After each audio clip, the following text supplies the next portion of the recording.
Okay, we have had our opening prayer. Brother Jeremiah led us, and so we're ready to get started in our class. Before we do, I want to go over a couple things very quickly. I want to, one, as we move into chapter 6, dealing with prepositions, I want to talk a little bit about prepositions, sort of in the big picture perspective, and why prepositions can matter. I mean, really, when you think about it, prepositions are really just grammatical tools, right? They link words together, they show relationships, a spatial, a temporal, or a logical kind of relationship. Spatial would be like in its location in the house, or maybe more metaphorically, in love, or conceptually, or temporal, of course, be time, after this or before that, and these kind of things. So prepositions really have a tremendous function in connecting and specifically showing relationships between things. On their own, they really don't carry a lot of theological weight. They're just connecting tools. But when you look at the connections and the relationships they sometimes bring, they can really have a lot of rich theological I don't say meaning because a preposition doesn't mean in itself, but within the context, they can carry sometimes a lot of theological implications. Some of the most common prepositions, and we're going to go over the prepositions today. You won't find prepositions very difficult, I don't believe. They're really not over burdensome. Some of the most common ones is men, like we would say men in a plural, but in Hebrew men, meaning from or out of, and really emphasizing separation from a source. Or beh, that's the Hebrew bet with the shavah beh. It might be translated in or with or by, maybe showing some instrument, by the sword. He killed him. Or all, our English word all, not spelt that way, but pronounced in the same manner, be on or upon or over, might referring to, support or going transfer responsibility, put our dependence upon the Lord, or excuse me, where the lamed with the shavah would be a preposition means like going to or toward. It's focusing on direction or even purpose, going toward the Lord. So if you look at some prepositions, and like in Psalm 37, verse 3, trust in the Lord and do good. To trust in the Lord, basically, we're talking about where the preposition ba marks location or sphere. And some people might say you're going to trust is directed sort of upward or towards God. You're putting your trust looking towards Him. But it's really much more, it's more located inside the sphere of God's care. And so to trust in the Lord isn't just to trust in Him in the sense that I'm looking for Him in dependence and trust, but it's more that our faith is not really occasional, but is where our trust is dwelling in Him as our environment of safety and protection. Uh, we see the biblical metaphors or teaching in places like Psalm 18, verse 2, the Lord is my rock and my fortress and my deliverer. So being in God is like standing inside a fortress wall. Or in Psalm 46, verse 1, God is our refuge and strength. Again, being in God is like sheltering from a storm under the roof and or a dwelling place. Lord, you have been our dwelling place in all generations. Psalm 90 in verse 1.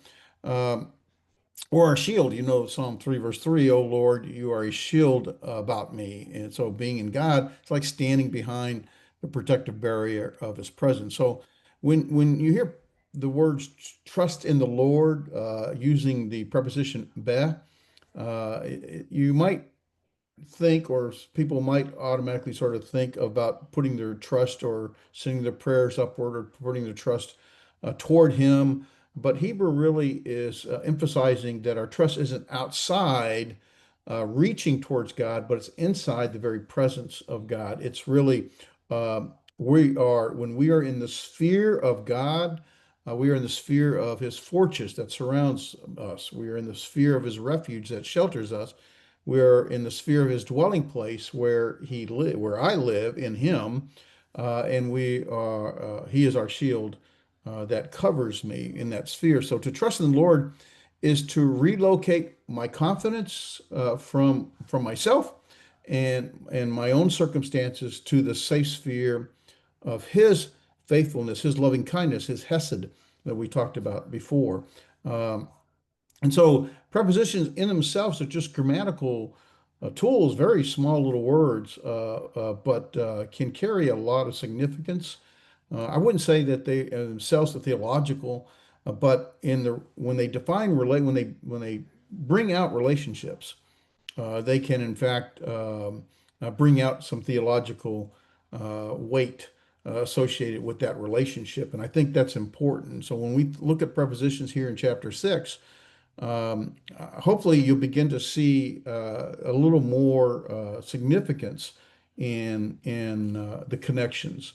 Again, preposition is just a grammatical tool, but its significance is building relationships and identifying relationships where you're talking about the location of something, you're talking about the whether it be in the sphere or the physical location, or you're talking about the instrument by the sword he did this, or they can really bring a lot of understanding out if we really pay attention to them. And so as we go to chapter 6, let's be thinking about that. I want to, as we move forward now, I want to talk about as we go into, hold on a minute, I just lost my page here. Um, yeah, my screen's moving around on me. Let me get it back. Okay. So, oh, I got to work on the screen. Let me see. I think I can do this. I think this works now. Okay. From current. Yeah, that's better, isn't it? I like that. Okay. So apparently they made some changes in Zoom that seemed to help. I want to go over a couple of things before we get started. We're going to look at chapter 6 today and prepositions. I really don't think you have a lot of significant issues with this. It's not a very long chapter. We're used to prepositions in our native tongue. Um, but before we do, I want to kind of touch on a couple of things. Let me go back to, I want to talk about, let's see if I can write while this is in this view. Okay, good. All right, so I want to talk about the vowel rules. Because that seems, and I don't think I brought it out well enough in our class and discussion, and most people seem to have a little bit of problem. We find the vowel rules on page, I think it's 39. Let me double check real quick. No, that's the wrong page. Uh, I was 18 and 19, I think. That's what it was. Yeah. Uh, that's not it either. Hold on a minute. I wrote it down for somebody. Now I forgot where. Okay, on page 23 and 24. There are really five vowel rules. And but in page 23, section 3.13. They list three, but if you look at number one and number two, I think it's number one and number two. Yeah. They're number one and number two. Each number one has two rules within it, and number two also has two rules within it. So if you add that together with number three, then that's five rules. And so I want to talk about and do it really the easiest way is to look at it from, hold on a minute, I don't like that. That's ugly.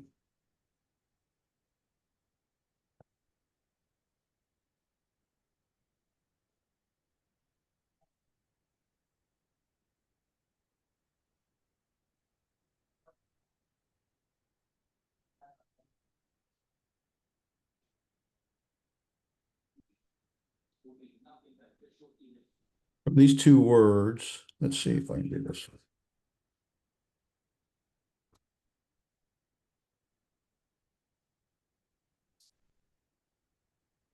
Okay. Who can tell me the two words and what they mean? Melek, All right. What does it mean? king. You okay? And the other word? The other word looks like The world. Not the world, no. Let's pronounce it and then Dav maybe, yeah, maybe I didn't do a good job with this last letter. earth, Okay. bara. Davar Davar, yes, Davar. means word. Word. Word, matter, or thing, right? And so when we look at vowels and kind of what's happening with vowels and where the preference is, so what I want to talk about is that if you look at the syllables, right,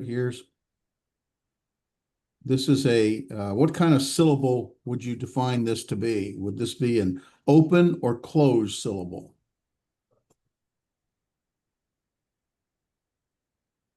I remember it was close when has the Shiva, right? Or is I'm wrong? Well, not So necessarily the it's Shiva, but yeah, when you have a silent Shiva, it would close the syllable, but not necessarily just the silent Shiva. Hmm.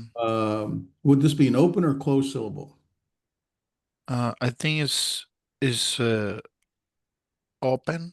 Okay, you had a 50% chance and you got it right. Very good. Uh, open syllable.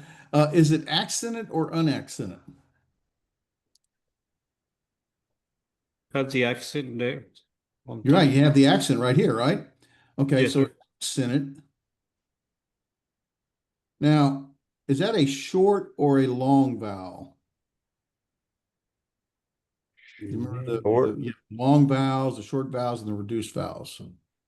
It's So short. short or That is a short vowel. The Segola is a short vowel. That's correct. So that is a short vowel. So rule number one basically is that don't do that. An open accent prefers a short vowel. All right. So it's open, it's accent, it prefers a short vowel. And yeah, this is kind of technical. And it's not like you have to know this. I've not memorized these vowel rules, by the way. I really don't. But when I see why things change, especially as I move further down in the grammar, why things change and how they change, this helps me to understand what's happening. All right. So now let me ask you this question. Is this an open or a closed syllable?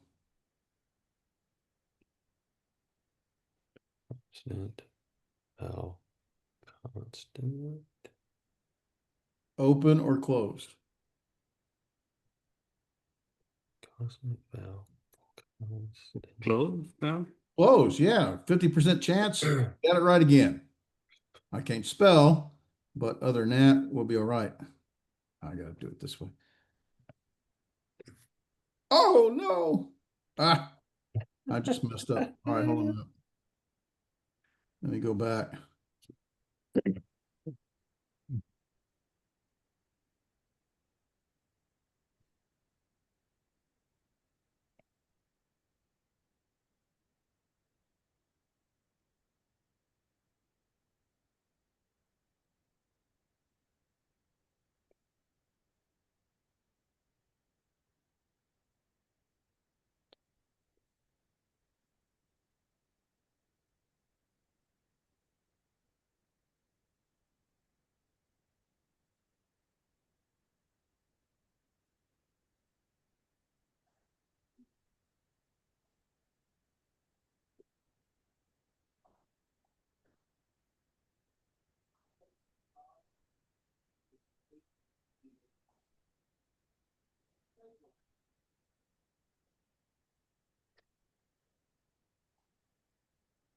Okay, almost back to where we were then.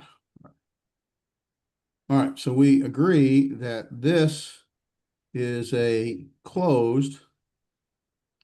Is it accented or unaccented? I'm not clean. Unaccented, right? Yes, sir. Okay, so here's the thing that the other rule would be is that a closed unaccented refers what kind of vowel?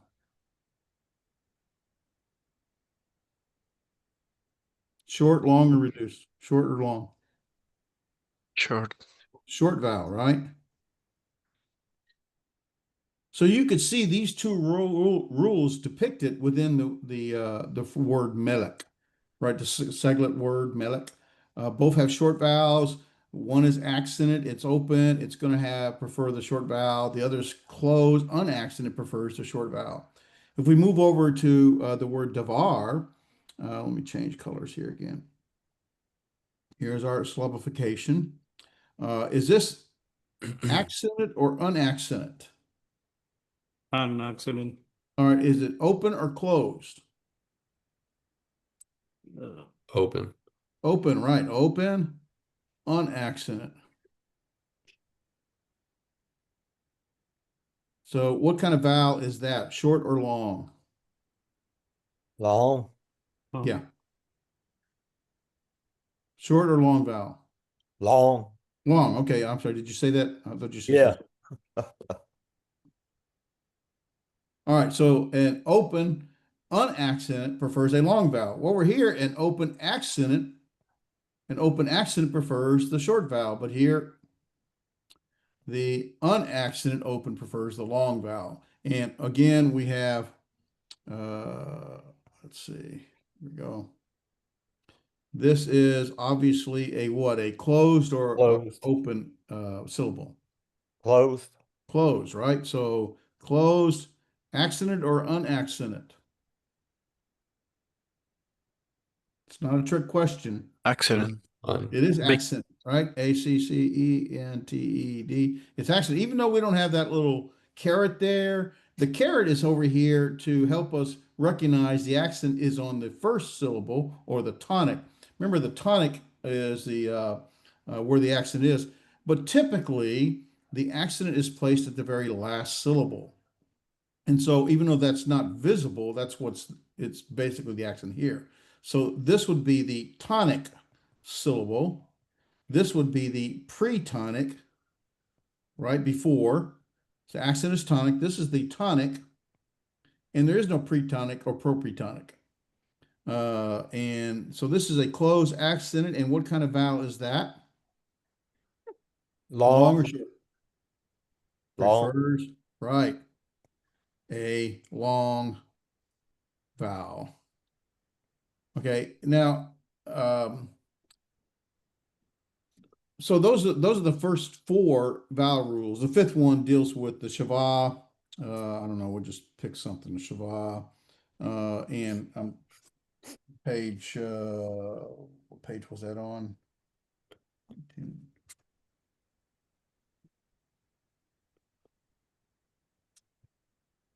Oh, oh yeah, page 23. And notice number 3, vocal Shavas and reduced vowels. What's a reduced vowel? We had hot-tep vowel, right? They are open. The open propytonic. Propytonic would be, let's see, I'm going to make up a word. I don't know if this is correct or not. Um, uh, uh,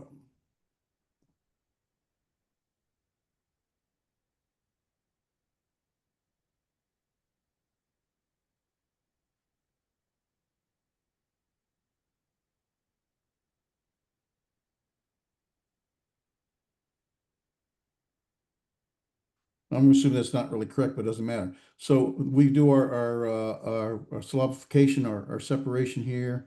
Let's do it this way. There, there. So I got the vocal Shava at the beginning of a word.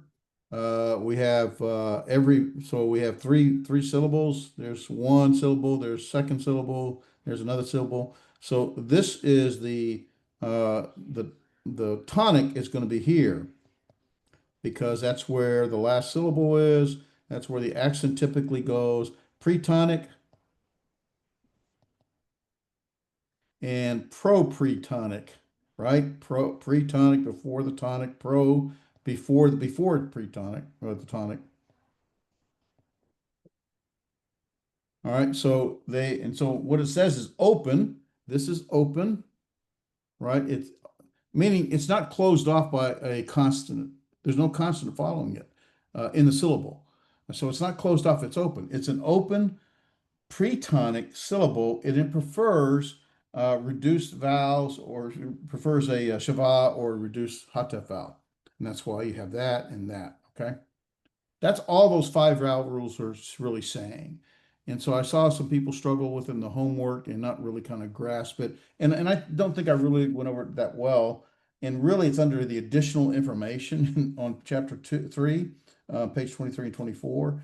And it's not listed as five vowel rules, it's listed as three, but it's really five if we break number one and number two down into its individual components. So I wanted to kind of touch on that. Does that make sense? You guys okay? Help a little bit or no? Just throws more confusion into the mix. Yes, sir. It Yeah. does. It helps. Brother, real quick question. I Sure. am struggling with the pronunciation with when the sade has a vowel. Sade? With a vowel. I know how to pronounce that. I know the sade at the end sounds like tis, but how sounds with the vowel? So how would you say just this one it's not a word, but just this one consonant with a vowel, right? You're right, Ah, it's the TS kind of sound, but then what's the vowel? sa. Sa, sa, or TDS sometimes, sa. Or if we did the sade with the podic, not much different than sa, or let's say the sade with the sagol, sa, sa, sa. That TDS sound is a little hard to do, at least for me. I don't know. It depends upon your native tongue, I think. Um, yeah. So I'm trying to think of a word. Let me see if we got a word in our vocabulary that starts with sade. It's kind of like the Z from Spain. La Yeah, Z de España. I think that makes sense to me. I'm trying to see, look at the vocabulary words, by the way. Let's see if I got a sade. Here's an ion. Okay, yeah, look in page 34. Let me I have a mess here. I'm going to clear this. You guys okay? I don't need to keep this. Yeah. All right, so page 34 is the word for host or army, and it's with the sade. I got to look how to spell it.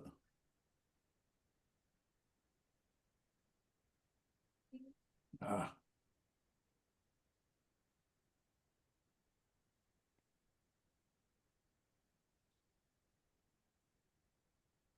yeah. Okay, and so how would you pronounce this word? Let's see, is there doggish on there? Nope. Okay. Sabah. Sorry, say it again. Sabah. Sava. Yeah, exactly. Basically, the accent is still over here. It's sa va. The the the V sound because it's not doesn't have the doggish in it, so the softer sound. All right, that help, David? Yes, and how to pronounce the in the same line to the right, the one that ends on ot with the shaba, the vocal shaba. Oh, in the same. Okay, in the same line. After the meaning host, army, war, service, and then there's another word. Oh, okay. All right. So basically, what's called the common plural, which let me write it out here. And this has now the vocal shava, you're correct. And we have the bait with the kamates. We have the aleph with the holam vav. And we have the tav to close it out, right? So our syllables would be vocal shava. And then so here's a open vocal shava. So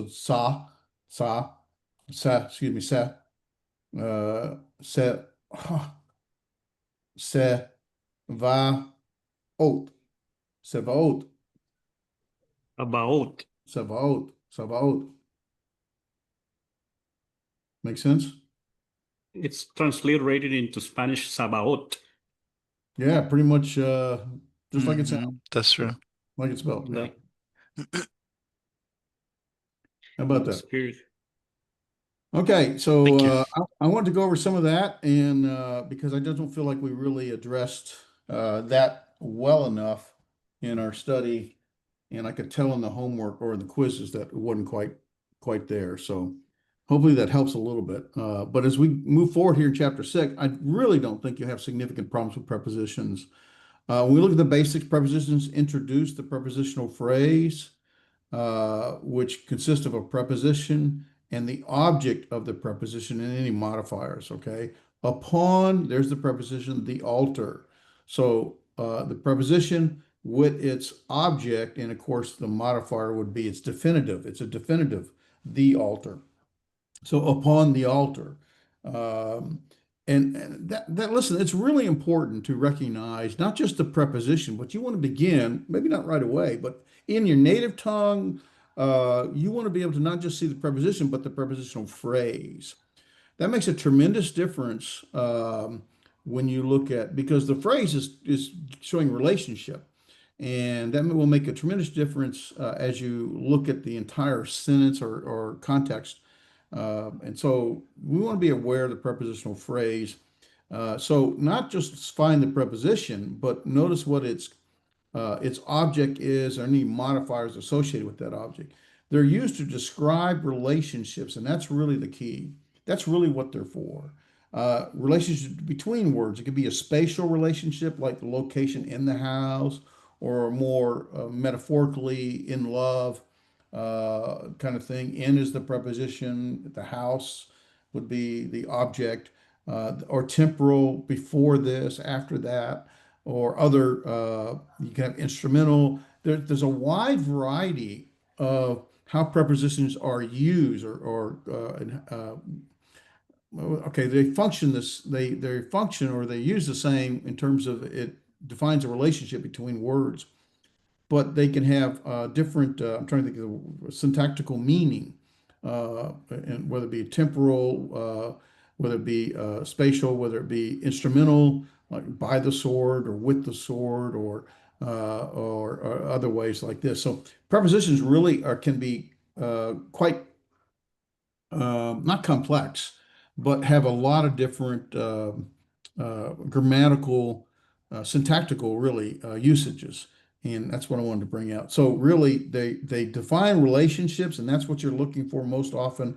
And prepositional phrases, okay, can modify a noun and make it function adjectively. In other words, it's giving some descriptive information about the object or the phrase itself, about whatever the phrase is modifying, giving some descriptive or limiting the phrase is limiting the use or the syntactical force of whatever it's modifying. Or it can also function adverbally. Adverbally would be to modify the verb, right? And we find that quite often, and it can really have some really significant forces. So prepositions can really be important. That really, you want to know the preposition, and then you want to begin to start looking for the object. Understand it's describing relationships, and that phrase itself, the whole phrase, right? Upon the altar can modify a noun, and when it does that, it's just kind of defining or limiting, giving characteristics with regard to the noun it's modifying adjectively, just like an adjective does. It's the same thing. We'll have adjectives in the next chapter, and this will actually help bring some of that out a little more. Or functioning adverbally, modifying the verb, and maybe it's kind of helping you see. So let's say it's temporal, time-based, and it's gonna because it's structure. It may be modifying the verb in a way that tells you before they went into here this occurred, or after they went into here, this occurred. So it gives us a lot more information, grammatical and syntactical information about the context. So these are really the three major things that I want you to sort of grasp of what prepositions do. Learning the prepositions are not that hard, but seeing what it can do in the context can be really rewarding. So there are three types of prepositions in the Hebrew that we're going to learn, right? There's independent prepositions. Well, we have those in our native tongues, right? After supper, we took a nap. So after supper is a prepositional phrase. We took a nap is the sentence. Well, the prepositional phrase is giving you information about when they took a nap. Well, after is a standalone word. Where here we have achar, after, achar, ha, uh, mabul, mabul, ha mabul, after the flood. There's the article. There's our doggish forte for the article, right? Ha mabul. So ahar, after ha mabul, is after the flood. So that's an independent preposition. It stands alone, just like any other word does. So you have quite a few of those. And then you have those with called a makif. So basically, a makif is nothing more than that little hyphen right there that's making a connection. It's clearly defining what word is modifying. So here's our preposition. This is going to be the object. The preposition is min, and here's our direct object ha. It does not have the doggish forte, and so it gets compensatory lengthening. So min haaretz, from, min means from, there's our land, from the land, min haaretz. And then you have inseparable preposition. There's really only three of these, but they are connected directly and they never stand connected directly to the word and they never ever stand alone. Men can stand alone from time to time, but most times it's going to be a hyphenated or a makif associated with the word. Here, ka, or the be, or the lamed are going to be our three inseparable prepositions. And so ka meaning like, ka melech, like a king. Why is it not the king? Well, there is no definite article associated with. There's no doggish forte here with the hey in between. So it's like a king. And so those are the three types. Any questions so far? Make sense? You guys okay? All right. Now let me look at here. I want to see something. All right. Okay. Just trying to see if there's any Can you repeat debate. brother, sorry, can you repeat the inseparable? Repeat the pronunciation of it or No, repeat the last type. okay, the inseparable, all right, there's going to be basically what we're saying is that the inseparable preposition it's never standalone. It cannot stand as by itself. It has to be connected to a word that it's modifying. So ka, like, meaning like as, and then here's our word melech, kamelech, still have our accent here. Kamelech is like a king. It's a king because we don't have the definite article. You don't see a doggish forte here. You don't see the hey there. You don't see any of that. So hence, it is a king. So like a king or as could be another translation for it. As a king. All right, does that help? Yeah, and only words with the cuff, No, no, or can work no, with no, no, no. some, We make life, that would be too simple. This yeah. is Hebrew. We're not trying to make that simple. Yeah, But yeah, yeah. but really it is. But you're right, David. There is the cough, and we're going to actually, it comes up next. The cough, the lamed, Deva. and the bait Hmm. are inseparable prepositions. So with the Okay. bait with the shiva, the lamed with the shiva, the kaf with the shiva can function as an inseparable preposition. Or you can have prepositions that function with a makif. It's connected to the object. So here is the preposition, right? This is the object of the preposition.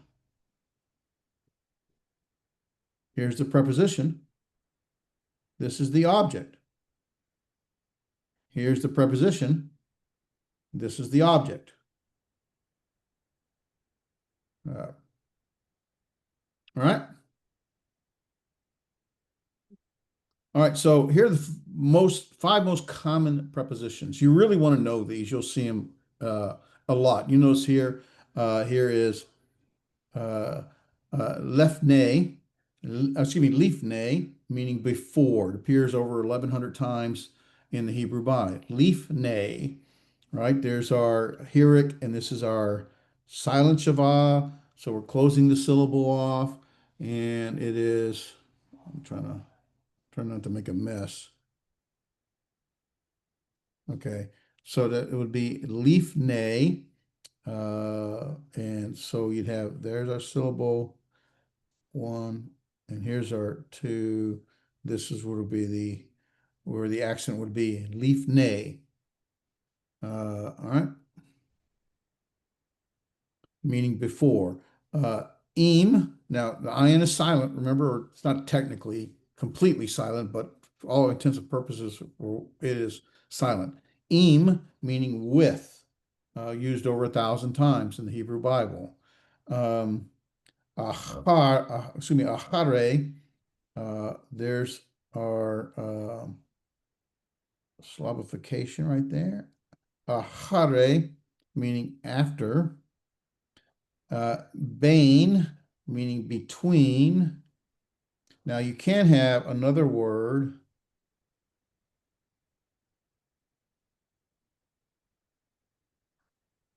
How's that pronounced? Bain. How's that pronounced? Bain. This one means between. What does this one mean? Anybody remember? Son. Yes, very good. Son. Same pronunciation, different spelling. This one pretty close to the same, really. This one has a hirik sere. This one just has the sere without the hirik. Hirik sere vowel. Quick question, brother. Yeah. Sorry. So ahar in the page 47 is just ahar is after, and that is ahare. What is the difference? Hold on. Page 47. Man, you're way ahead of me. I'm on page No, it's 47. after the flood is ahar, but then here we have ahare, On page 47 of and it's an example, yeah, in the yeah, independent. okay. After the flow. Okay. Oh, all right. I see what you're saying. Ahar hamavu after the flood. And what's your question? Yeah, is it here we have ahare? Is it a different ending? Oh, it is. Well, ahar is a different word, right? This is ahare. Let me clean up time. So this is ahar. That's probably the root. Ahare, and you're talking about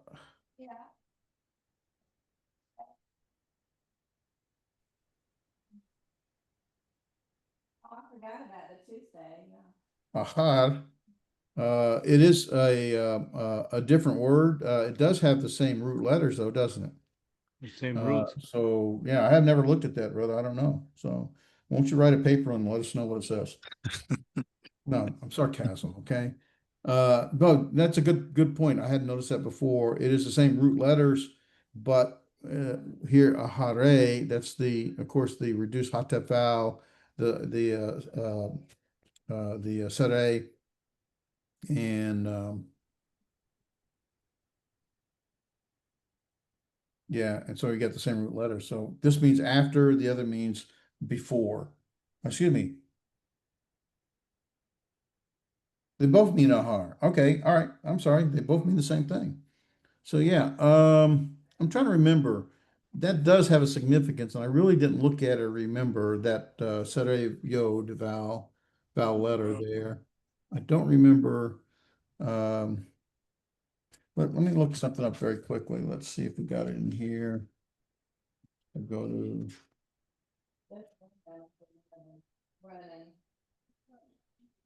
Yeah, all right. Look on page 53. of your book. There's ahare, and it's after or behind, also spelled ahar. So it's sometimes just a spelling difference. It's used 718 times. So you could see this word. That's a good point. I'm glad you brought it out as ahar. So either this or that. Okay, does that help? Yeah, thank you. Yeah. And then Bane, between. Here's our silent shiva or vocal shiva. Lama'an, lama'an, on account of. So the five most independent. So these are independent words. They stand alone. Five most makif, all, on or upon, el, to or towards, ad, until, et, with, or min, from, or out of. And then the only three inseparable ones. You will see these so many times. Look, 20,000 times, 15,000 times, 3,000 times. They are just everywhere, but they never stand alone as a word. They're always inseparable with another, with the object it's modifying. So, le, to or toward, be, in, at, or with, or ka, like, or as. And so you find these all the time. There's only three of them. These five common with the makif are very prevalent, 5,000, almost 6,000 times, 1,200 times, 897, 45 times. So you'll find them over and over. You will become comfortable with them. I promise you. If you spend any time in the Hebrew, it won't be long before you recognize that as a preposition. But you do have to know what the preposition, the vocabulary definition, the meaning is, right? Le, to or towards. Be, in, at, or with. Ke, like or as. All, on or upon. El, to or towards. Ad, until. Et, with. Min, from. And then, of course, the most independent ones. Here's Lama'an, Bain, Ahare or Ahar, Im or Lifne.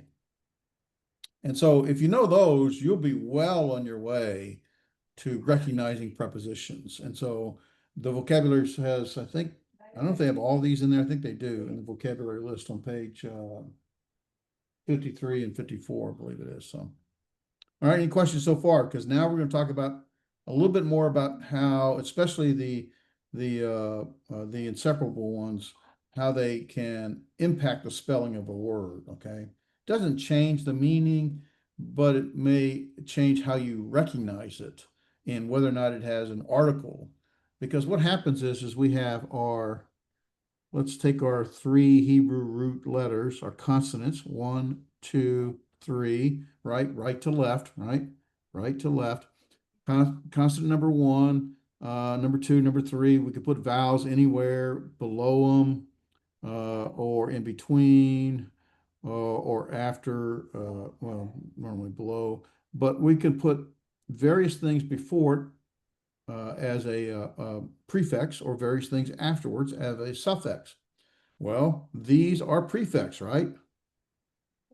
But you may also have prefix the article, or you may also have prefix the shiva, or the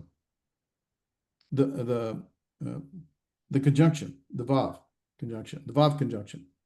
And so sometimes the three come into conflict with each other. If I got this and that, or in between, and in between the stairs, whatever. So we want to be able to recognize what happens when that occurs. So that's really what the rest of this chapter is kind of looking at, things of that nature, I think, if I remember right. Any questions? Five most common independent, five most common makif. There's the makif. By the way, the makif is not the other thing that you learn in method is the method, right? The method is that little vertical line that lets you know that that comates is not a comates hatuf. In fact, it is a regular comates. Not is a comates. So that's the method. And the makif is going to be that raised hyphen. Okay. All right. Now, when we talk about inseparable prepositions, before most consonants, the inseparable prepositions are spelled with a vocal shava. Pretty straightforward. So it's like a vocal shava. That's all it is. So here's the bet with a vocal shava. Here's the kaf with a vocal shava, the lamet with a vocal shava. And so it is functioning as a inseparable preposition. So this would be ba sadeh. Here's our word, sadeh, right? Root 1, root 2, root 3, and we've added a prefix to it with the inseparable prepositions. I highlight that over and over again because you really want to be able to find your root letters, especially as you add more and more stuff to it. Let me clean this up. It's pretty ugly. So bet sadeh in a field, it's a field because there's no definite article here. You don't have the hey with the patek and the dagesh forte. Kamelek, like or as a king. Lenar, for a young man, Naar being young man. And so for a young man, it's a because again, you don't have the definite article to it. All right, so any thoughts or questions in this, the spelling of an inseparable preposition? It's really just a vocal shava added to the prefix to the word. Is there any rule when, if we are like trying to create a word, if there any rule when we use bait, kaf, or lamed according to the next consonant or no? Well, Like, yes, and we're getting there. okay, Yeah, okay. there are going to be times when, depending upon the root, the object, the word that it's connecting the prefix to, that will impact the vocal shava of the preposition. So that's coming up next. So good point. Okay, now and here's exactly the case. When the inseparable preposition uh, uh, comes up against a hatef vowel, right? A reduced vowel, right? Then what happens is that wrong. Okay. That I did the same thing. I don't know what I'm doing.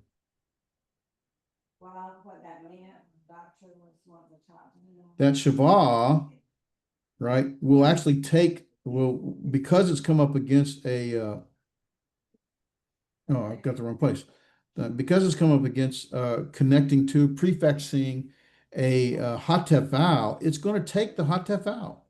So if that vowel is a segol, then that shava changes to a segol. It's pretty simple.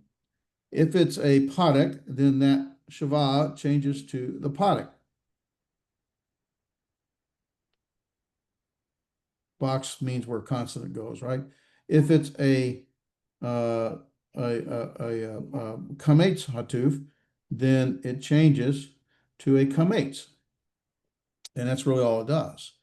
And so again, here's root 1, 2, 3, root 1. This actually is a little bit different. 3, that's min plural because of the noon. Root 1 and 2, it's only got 2 there. So these are the inseparable components. Does that help make sense? Or did I confuse everybody by doing too much? You okay? Let me look, see if I can't see everybody at one time, so I'm trying to see if I see any heads nodding or Yeah, All that right, makes everybody sense. going to sleep. Mohammed, you okay, brother? I see you there. You're awake. That's good to know. Emmanuel, does it make sense? Are you able to watch? Oh, look at Frank's son. Frank, hey, Papa. Good to see you, brother. Hey, buddy. What's his name? It's called Ernest. Ernest. Ernest. Yeah. Ernest. ¿Cómo está, hermano? Yeah, now he's awake. Ernest, how you doing, bud? You learning Hebrew? Good job. He probably can learn Hebrew faster than all right. So I just wanted to see that everybody kind of gets it. Nathan, you okay? Make sense? Yeah. All right. All right. So when that inseparable preposition comes up against a hatef vowel, it will just take the vowel from the hatef vowel. That's all it does. All right. So the shava goes away, it takes the vowel. Why does it do that? Well, think about it for a minute. Come on, relax. If we have here this bait,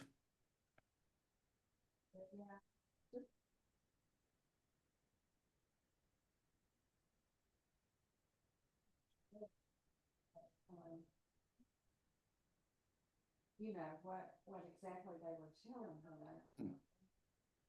the bait next to a hatef vowel, that is a vocal, shava, hatef reduced vowel. That is a reduced vowel. It's vocal. That is a vocal shava. You cannot put the two vocals together. I think that's like a noun rule or rule, the shava rule on page, hold on a minute. So preferences, no, that's not it. Yeah, page 18 and 19. Well, that's whether it's silent or no, that's not. I'm looking for the contiguous shava. That would be in chapter 3, I believe. So I should have it here. Might be an additional information. I don't see it. I'll find it later, but it is in our book. We went through it. It might be in page 18 and 19. I didn't read it close enough. But ultimately, you cannot put the two together. One has to change. They're still both vocal, but this then will change to whatever the corresponding hatef vowel is. Okay?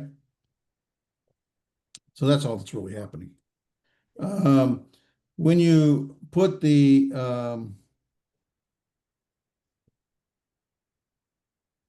can get rid of that now. Well, all right, I'm gonna worry about it. When you put the inseparable preposition next to a vocal shava, which happens a lot, then all that occurs is this shava for the preposition changes to a hirik. That's all that occurs. Again, you cannot have what's called two side-by-side vocal shavas, right? And so the bait, that is a vocal shava. Beh. It's not silent. The ka, the lamed, la, and so those change to a hirik because that's a vocal shavas. And so that's all that's happening. Let me clear that up a little bit. There we go. Okay, so bezaroa with an arm, Shaol, like Sheol, this would actually may become a close now. So this would be leb rit for a covenant. Barit would be a covenant. So levrit would be before a covenant for. Okay. Does that make sense? All you've done is because you came up with a vocal shava, the shava under the inseparable preposition becomes a hirik. That's it. now what happens when it mates with a definite article, right? Here's our definite article, the hay with the Doggett forte. And so when we put a inseparable preposition like the bet or the koth or the lamet to it, remember that the inseparable definite article is the hay with the potic underneath and Doggett forte. Well, what happens is that hay goes away, but everything else tries to stay the same if it's able to do so, right? So basically, all that happens is that hay erases and gets replaced with the inseparable preposition. That's all that really happens. But if you'll remember, in some cases, you can't put the Doggett forte here, and so you get this compensatory lengthening. Well, the same thing happens here. So all you've done is, once again, I'm going to do this again because it's just fun.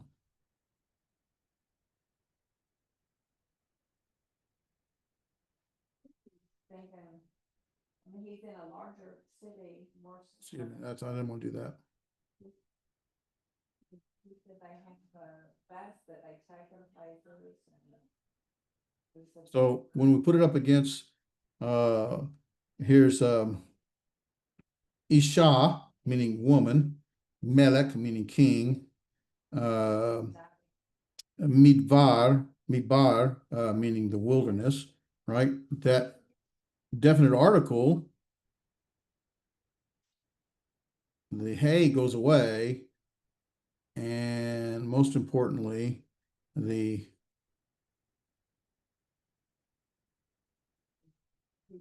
gets inserted. When it comes up against the olive, he obviously can't do the Doggett forte, so that it goes away and you get the compensatory lengthening. It's the same thing you've already done. So you've not learned anything new here. There's nothing new. You've already done this. You're just applying it with the inseparable preposition, and the same rules apply. You have the potic underneath the hay and the Doggett forte, and now the hay gets replaced with the inseparable preposition. That's all that happens. And the same rules apply if it comes against a guttural. You can't do the Doggett forte, so you do compensatory lengthening. Same. So when we talked about virtual doubling early on and compensatory lengthening, you'll see this occurring over and over and over and over again in various applications. So once you sort of get the concept, you just kind of keep applying it. Any questions so far? All right. Silence is golden, they say. I don't know if that's true or not. So here is the preposition using the word men. You could spell men different ways. With the makif or as a prefix, like an inseparable, or what happens when it's a begot kafat, or with compensatory lengthening, or with virtual doubling, or with the definite article. So the preposition min, meaning from, or out of, or out from. So here we use melech, right? We're very familiar with melech, and here's our markif, min melech. It would be from a king. Min melech. And now here's the exact same thing, min melech. Min melech, right? This is also from a king. Or out of, or out from a king, I guess. Out of, wouldn't be out of a king. Could be, I guess. Context helps you. But notice the Doggett forte. And so that, because, let me see if I can explain this without going crazy here. Without making you crazy. This Doggett forte is that noon.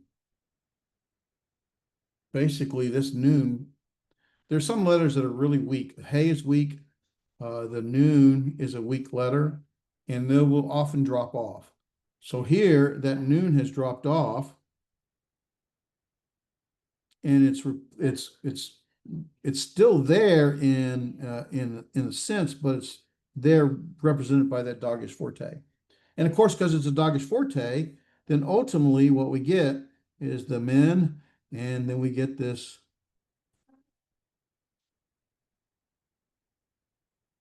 Not potassium, but something. And she said no, that the doctor, she said she's kind of surprised she changed doctors, but. Basically, I've probably written more like that. Mim, that's a mim. Melech. Min Melech. Melech, excuse me, Min Melech. It should be this, not that. I apologize. Min Melech. That didn't sound right. Because remember that doubled because of the doggish forte. So brother, quick question. When we don't see the num, still we need to make the sound of the N. No, no. Okay, Min Melech. Mim, got it. Mim Melech, not Min Melech. And you make the sound of the letters that are present. So you have this mim, you have that now is a mim, that's a mim, and the lamed and the cough, final cough. So mim melech. That help? Yes, thank you. Okay, let's see if I don't want to confuse things. So you can see, find min, come on, mim in these forms with the makif, min melech. When it's prefixed without the noon, but you'll have the doggish forte there, that tells you, that's your clue, okay? That's your clue that something's different, something's missing. And in this case, it's the noon that dropped off. Mimelech. With a Bagat Kafat letter, basically that normally would be a doggish lene, just like we've already learned before with the definite article, and you add the doggish forte to a Bagat Kafat letter. What used to be a lene now becomes a forte. So what used to be a hard pronunciation now becomes a doubling of the sound. That's all that is, right? So we're doing the exact same rules. We're just applying them in a different application. So mean bait, the house, or from the house, or out of the house. Min bait. Try to clean it up a little bit so you can read it. All right. And then you can still have compensatory. Come on. Here we go. Here we go. Compensatory lengthening, right? As we've seen before, right? You cannot put the noon has dropped out. You cannot put a doggish in there. So you get compensatory lengthening. And you get me'er, from the city. I think er is the city. Er is a city, yeah. Me'er. Say that right. Again, virtual doubling, right? Just like you had with the here when it comes up against the hay or the het, you get virtual doubling. Basically, that drops off. And so we still have the min. That is the reason that here is a sere is because when you lengthen a hirik, you get a sere. When you lengthen a potic, you get a kametz. And so here the hirik remains the same, but you cannot put a doggish forte in a guttural. And when it comes up against a hey, just like in the definite article, you get virtual doubling. Basically, it just drops out effectively. And so you get mihots, or excuse me, mihoots, that's a shirt. Mihoots, hoots, mihoots. Yeah, it sounds right. And then we got the definite article. So min,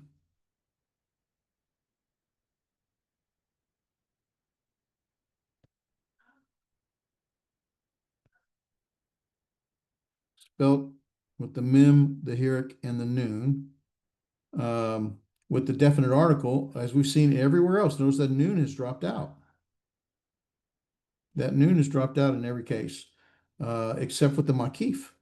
And what you find is that it will then be replaced, here's our mem, with typically a doggish forte, if you can put a doggish forte. When you can't, then you'll either get compensatory lengthening or virtual doubling. But with a definite article, here we have, here's our word, root 1, 2, 3, edits. And what happens here is you get some compensatory lengthening for the definite article because you couldn't put the Doggish Forte in the guttural letter. And you get compensatory lengthening with the preposition of men because you can't put a Doggish Forte in the guttural or in the hey, um, guttural letter. So you get, let me get all this out of the way so I can read it. So you get may haaretz. May haaretz. May, I know why. There we go. May haaretz. Is that clear as mud? Everybody got it? Patrick's going like, yeah, that makes sense to me, right? You okay, Patrick? Thumbs up? Good. Any questions? You want me to go back over something? For me, the virtual doubling is the one a little bit confused. Yeah, it is because of the name. Virtual doubling, Mhm. sometimes I'm supposed to double something, right? Well, what happens is, think about it this way. Here you have a doubling because of the Doggish Forte. That's what that is, right? So you got mem, and basically you have a doubling of the Doggish Forte. Excuse me, not the doubling with the mem, excuse me. That's not correct. I have the doubling with the bait. That's the doubling, right? Because of the Doggish Forte. But here, with a hey or a het, I cannot do the Doggish Forte. And so they get virtual doubling, which makes no sense to me. I'm like you. I'm like, there's no doubling. Well, that's exactly right. There is no doubling because that Doggish Forte drops away. And so what you would have on the article, you would have that, and it just becomes that, or excuse me, that. With the men, right?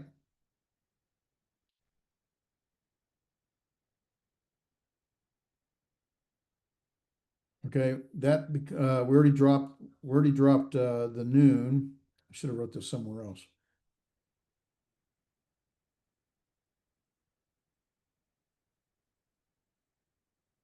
I don't like that. Never mind. Let me do it this way.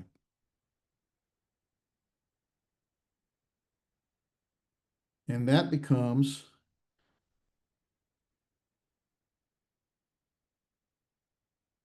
that, but you can't have this with the hey or the het, so it becomes basically just that. It's a virtual doubling. It's not a real literal doubling. So So, it's like pretend doubling. We pretend to double it, but we didn't do it. mhm. So yeah, that's always confused me too, brother. I really don't like the way it's termed, but I'm not in charge. So So let me see if I got it. So when it's a silent consonant, we need the lengthening, right? well, But okay. because a guttural, we don't need it. When you say a silent consonant, I'm a little Like confused. ayin and aleph. Okay, it has nothing to do with the fact that it's silent. Well, okay, I see what you're saying. It's not really because it's silent. I don't. Well, maybe it is. I've never looked at it. You're talking about here with the aleph and with the eem, basically compensatory lengthening. Yes, that is correct. You're right. But because with the guttural, we don't need that like a hate and het and resh. Yeah. But this, now wait a minute. But see, this is not compensatory lengthening because of the aleph. Yeah, yeah, of course. It's a compensatory lengthening because they can't put the doggish here in the hay. But that's because of the olive. Mhm. So yeah, I see what you're saying. But with the, and I think this is where you're going with the virtual doubling, and this is what it is with the article, the same thing, right? It's the same rule with the article, right? So when I add the article, I cannot put dummy, dummy, dummy. One day I'm going to know what I'm doing, but it's not today. I can't put this doggish forte to it. So instead, we get just that. So it's the same thing with I can't put the doggish forte So instead I get just the virtual doubling, with just that. I realize it's virtual doubling.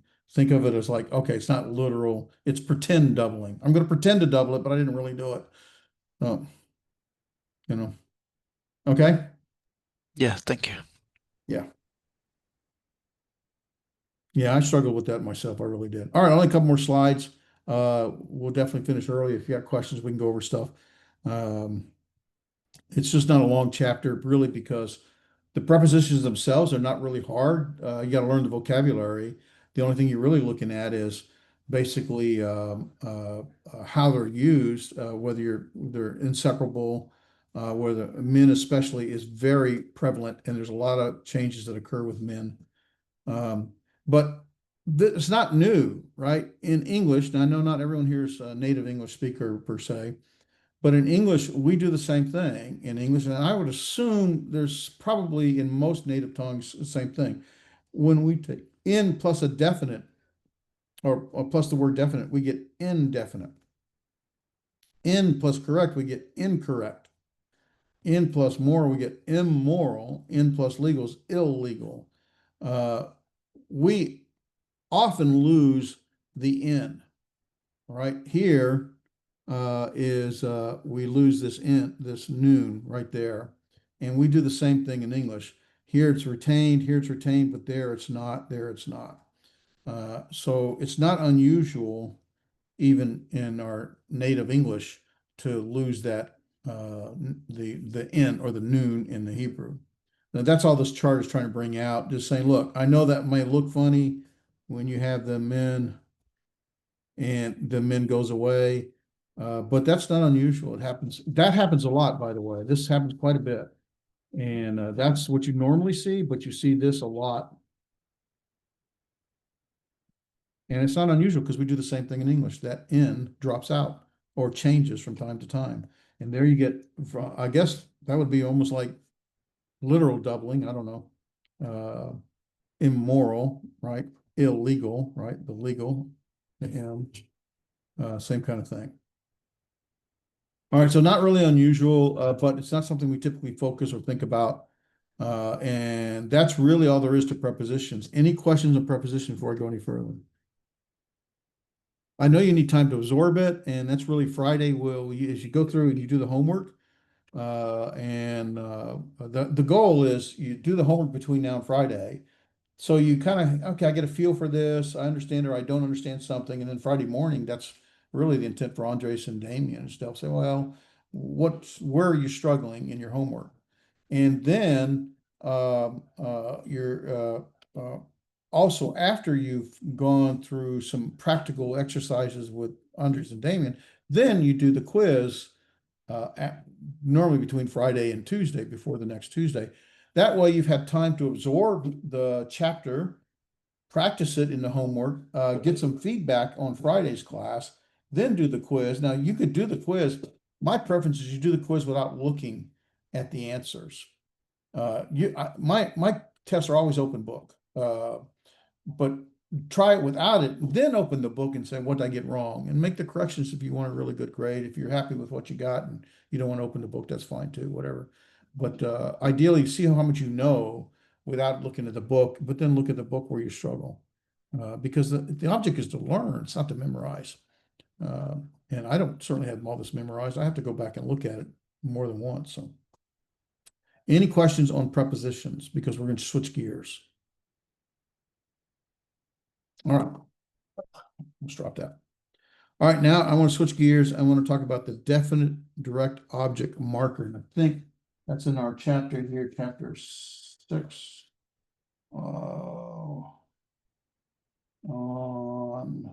Yeah, page 51, 6.7, page 51 through, well, the rest of that chapter before you get to the summary on page 51 and 52.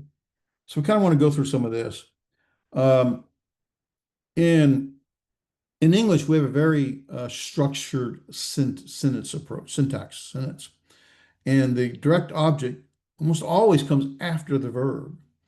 And it's almost generally pretty easy to recognize. We have subject, verb, object or indirect object or direct object, something of that nature. So the subject in English, and then we have what's called the predicate. The predicate would be the verb plus everything else associated with the verb. So the subject, any modifiers for the subject, adjectives or whatever, then the verb, and then either the object or modifiers for the object or indirect object or modifiers for it, all part of the predicate. In Hebrew, the word order does typically start with the verb, not always. And then you'll find a string of nouns. And you're like, okay, which one's the object? Well, the way to know the object is by this direct object marker. That's what it is. It's a marker. So it's called a direct object, a definite direct object marker. Definite by meaning the, right? So it makes that object that it's marking definite. Makes sense so far, right? The Hebrew definite direct objects are usually marked with the et or the eight. Et with the makif, right? That would attach it like here, or with a standalone eight.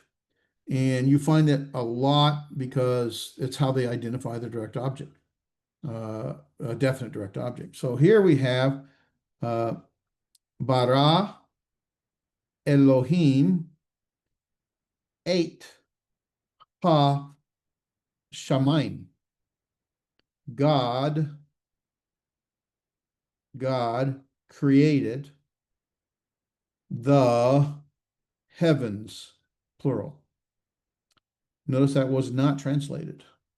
It's never translated. It doesn't have a meaning. It's a marker. It marks the direct object. It helps you recognize, oh, what's the object of the verb? I don't know. Well, yeah, you do. It's right there. It marks it. It is marking that as the direct object. And in this case, it's pretty clear that has the article. It's direct object. There are other cases where you don't have the article, but you have the direct object marker. I want to clean up a little bit. You have the direct object marker. And here we have et with the makif. And here we have ahav, David. David, you here? Ahav, David, and et Jonath.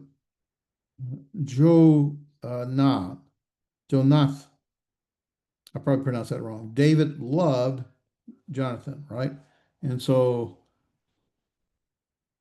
here's our verb for love. Here is David. Here's the direct object marker. It's letting us know that Jonathan is the object of David's love. And it is not translated. Now, when you read, you pronounce, you say it. You cannot not say it. If you were reading to an audience in Hebrew and they knew Hebrew, right? They would pronounce, they would say, Avav David et Jonathan. And they would actually pronounce the word, but it's not translated. It's David loved Jonathan. Here we have the same thing with the makif, right? Here is the, what is that? Anybody remember?